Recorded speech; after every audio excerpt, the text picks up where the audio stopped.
Hi everyone. Today's discussion is on resiliency. How we get there, where do we begin?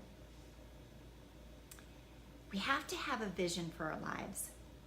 We have to be very clear about how we want to spend our days, and even more importantly, how we want to feel on the inside when we get up every day, when we close our eyes at night. And when we talk about resiliency, it's something that is a bit of a buzzword. It's out there everywhere right now. But for those of you that have been in workshops with me or have done private sessions with me, you know that I believe that you have to really own what you want.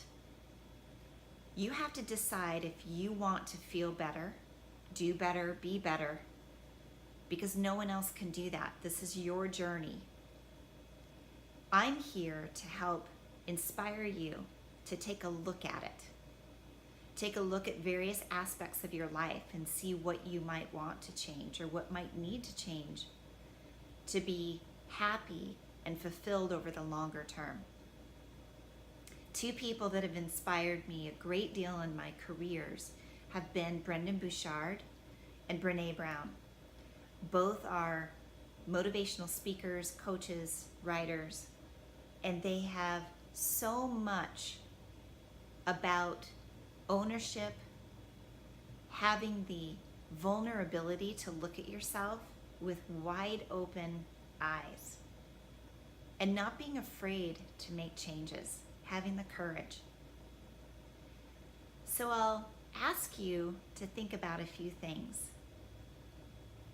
What do you want out of your life? What do you need in your life? And how do you think you're going to get there? And you can start by creating somewhat of a mantra for yourself, or a tagline, if you will. Mine was created 3 years ago. I started to create it during a mind-body workshop I went to of a beloved teacher of mine, Lizzie Cutler, and it was at one of her retreats. And I created it with the initial tagline of being just live. And that just live was important and relevant for me because for the better part of my life, I have dealt with a lot of anxiety and fear.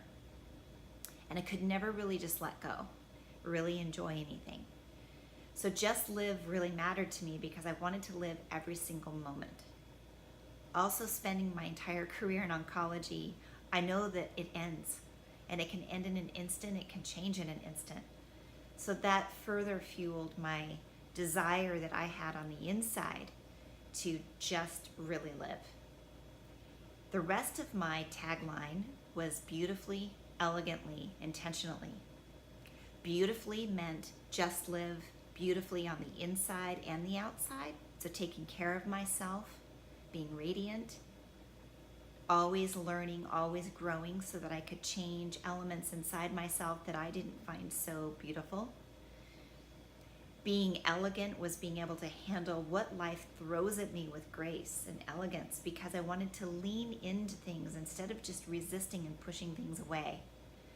And then the last part of it was living very intentionally. I'm a former scientist, and so for me, I've always been very intentional and methodical. But this took on a whole different context over the last few years for me. It's about intention in my thoughts, my words, my actions, who I spend time with, what I do for my relaxation. It's everything is very intentional. So I encourage you to think about that and take a look at the resources that are there for you to help you figure that out. And remember to just live.